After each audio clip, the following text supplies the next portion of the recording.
Well, there's a lot happening in a lot of different places. Here, the clashes have been going now for 3 or 4 hours, and if you look behind me, you can see the lines of Israeli riot police and soldiers. They've actually just moved in and gone up that road towards the 400 or 500 Palestinian protesters up there who've been throwing stones. Israeli undercover officers have gone in and made a number of arrests just within the last few minutes. Now, we've heard the sound of rubber bullets being fired, lots of tear gas in the air as well, and ambulances have been picking up the injured. Here, we understand dozens of Palestinians have been injured throughout the day. And there seem to be outbreaks of fighting of various types in other parts of the country, the Golan Heights, and now we're hearing on the border with Lebanon. That's right. Let me just run you through what we know. We know that in the Golan Heights, a number of Palestinian refugees living in Syria have apparently breached the border.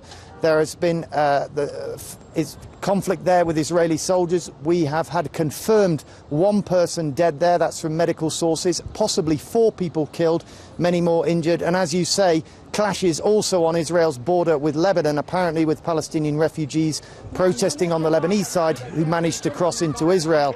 And lastly, in Gaza, where there were large Naqba Day protests right on the border with Israel, we understand as many as 45 Palestinians have been injured, some of them apparently from shrapnel from Israeli tank fire.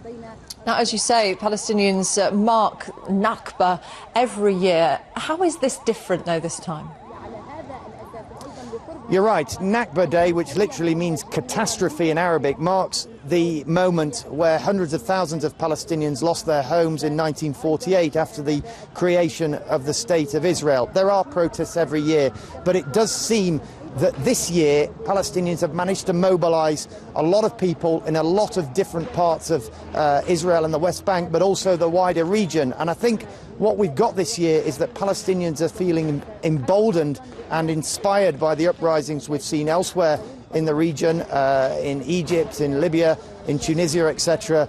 And basically, for their part, they feel that for the Palestinian side, things are moving, they're mobilizing. We had the deal between Fatah and Hamas, the 2 main Palestinian factions, signed a few weeks ago, bringing an end to 4 years of political division among Palestinians, and at least on their side, they feel that things are moving at the moment.